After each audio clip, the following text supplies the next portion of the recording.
Have you ever wondered why some people are always late?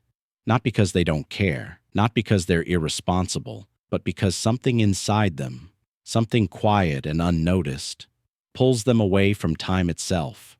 Most people think lateness is laziness.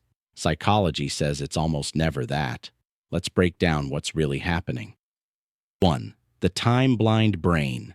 For some people, time doesn't feel linear.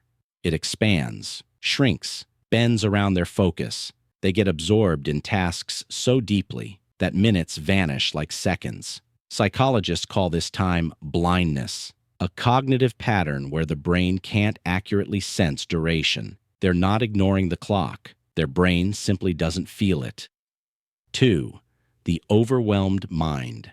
Some people are always late because getting ready is a mental battle. The planning, the steps, the transitions. It feels heavier than it should. Psychologists call this executive overload, when switching tasks drains more energy than staying still. They don't delay because they want to. They delay because their brain is overwhelmed. 3. The pressure avoider. For some, being early feels like waiting, and waiting feels like discomfort. So their brain subconsciously delays departure to avoid feeling trapped. This is micro-avoidance. Tiny emotional escapes disguised as running late. They're not avoiding people. They're avoiding the discomfort between arrival and action. 4. The optimistic estimator. Some minds are built on hope instead of realism. They believe they can shower in 2 minutes, cross the city in 10, finish a task really quick. This isn't a delusion.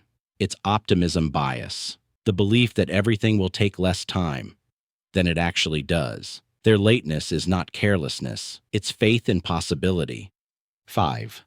The emotion-first brain. Some people don't move according to schedules. They move according to feelings. If they don't feel ready, their body resists action, even if the clock is screaming.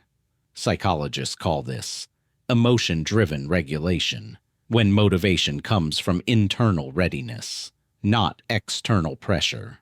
They don't run late because they don't care. They run late because their nervous system hasn't shifted gears yet. Time doesn't move them. Emotion does. 6.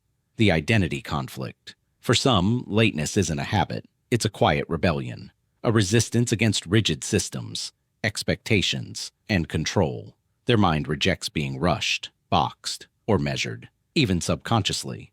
Being late becomes a way of saying, I move at my own pace, even when they don't realize they're saying it. It's not defiance. It's an identity clash between structure and self, the part no one ever sees.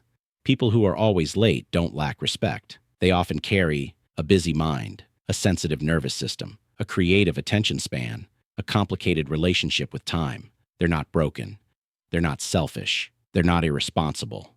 Their brain simply dances on a rhythm the world doesn't teach them to follow. Being late isn't a flaw. It's a psychological fingerprint, one that reveals how your mind processes life more deeply, more intensely, and more uniquely than most people ever notice.